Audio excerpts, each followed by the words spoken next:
Where's the smart place to be holding cash right now? Savings account, money market, CDs. Of those options, what makes the most sense right now? I've got that and more coming up.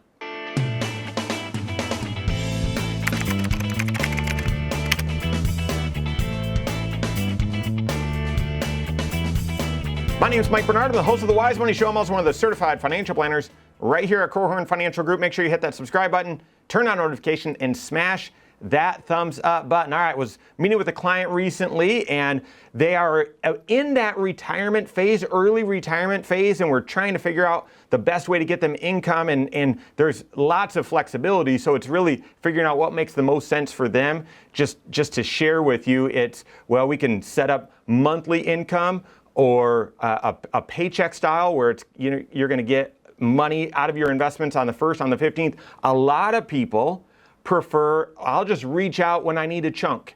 And when I need a chunk, you just deposit how much I need into my bank account and we're all set from there. And that was the approach this individual has been taking. And the reason is because they were getting a pretty good interest rate on their in their savings account, in their money market account. Well, guess what? That entire world has changed over the past year. It has gotten very, very complicated. And guess what now? Their bank account, their money market absolutely is getting a great interest rate relative to other local bank accounts. Theirs is paying about 3% versus right now, I think the national average is still somewhere around 1%. However, in their investment accounts, the money market fund there is paying close to 5%, maybe a little bit more.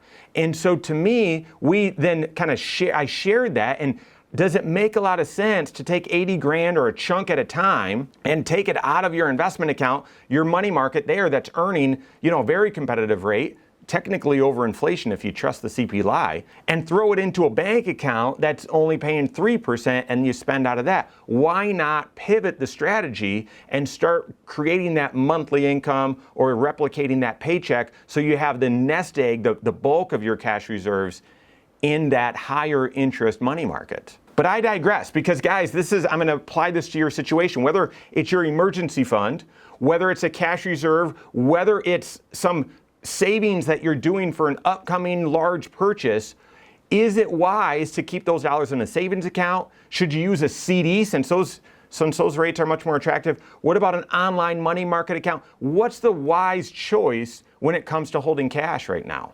If you're a fan of the Wise Money Show, you know that I've got 3 rules when it comes to these cash dollars, because when you're looking at your overall financial plan and your net worth, your cash, the amount of money that you keep in a savings or cash reserve, that money is not going to help you build wealth. It's going to be considered pretty lazy. It's not going to work very hard compared to the other dollars. However, those dollars categorically, they're not there to make you rich. They're not there to make you wealthy. They're to keep you from going poor. They're to be your cash reserve, your stable dollars, your if I need it, this is what I can go touch. Therefore, the other dollars that you're saving up into longer term investments, those are the ones that, yes, have volatility, but that are going to work the hardest for you over the long term to help build wealth and help you grow your net worth. So those cash reserve dollars, now that that's out of the way, that's clear. What you want, you need those dollars. These are the 3 rules. They need to be liquid.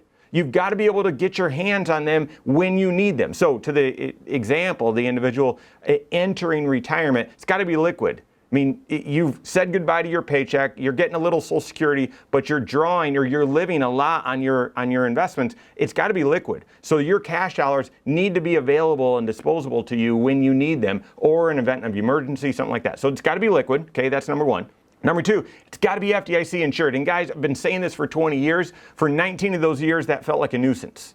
Well, 18, 2008, things got a little scary with banks and whatnot. It's got to be FDIC insured. That's not a nuisance. That is practical advice, okay? So it's got to be FDIC insured. If you have balances above your FDIC insured limits, there are ways to work with your financial planner to figure out, well, how can I structure things so that these dollars are, you know, essentially low risk or risk free. And I'm being careful with my words there, okay? And then 3, it's got to be free. Where you're holding your cash, there shouldn't be this extra gotcha. And I'm bringing that up because a lot of banks or credit unions will say, well, if you keep above a certain balance, and if you apply certain, 15 debit card transactions every month, and if you, hop on one leg and can, rub your belly and pat your head, then we'll give you this interest rate. Otherwise, it's going to cost you $3 a month or something like that. So, and that kind of speaks to the liquidity. You can't have a penalty to go get the dollars. After those 3 rules are met, go out and get the best interest rate you can find. Okay, best interest rate you can find, and not that, well, I've got the dollars in Timbuktu. Again, they've got to be liquid. They've got to be accessible to you. But then, within reason, go out and get the best interest rate that you can find. So, guys, if that's the rough guidelines, if those are the rough guidelines, I have not found a local savings account at your local bank that's been able to compete. Yes. Is it liquid? Sure is. Is it free? It better be. Is it FDIC insured? Yes. But rarely does that hold a competitive interest rate. And if I can just digress for a second, essentially this regional banking crisis, that's what's made some of this more complicated. Yes, interest rates are rising, inflation, all of that. But these local banks, many of them, they don't just sit on your bank accounts. There's not an IOU at the bank where all of your money is just kept. They actually invest those dollars, not speculatively, not in high-risk investments. They invest them via loans. They lend that money out. The bank earns a higher interest rate, and then they cover their expenses, have a little profit, and they pay you a residual of that. Well, many of these banks, there weren't enough loans to go around, so they've been, lending the money to the biggest borrower in town, the biggest borrower on the planet, the U.S. government, right? So they've been investing your dollars in your savings account, your checking account, your money market into treasury bonds, lending that money to the government. Well, they did so, many of them, over the long term. They lent that money for 20 or 30 years, locking in really low interest rates. And now as interest rates skyrocketed, the value of those bonds, those loans, went down. They'll hold them, if they can, to maturity, collecting a very low interest rate. But if they sell them in the short term, then they have lost a significant amount on that investment, and then they need to raise capital, and then there's big concerns about the bank. So that's how it's all worked. Therefore, if they've locked in the investment at a very low interest rate, they can only afford to pay you a very low interest rate. So, guys, rarely are local savings accounts paying a competitive rate. You might say, I'm okay with that because there's comfort that it's right there. All right, that's fine, but understand that trade-off.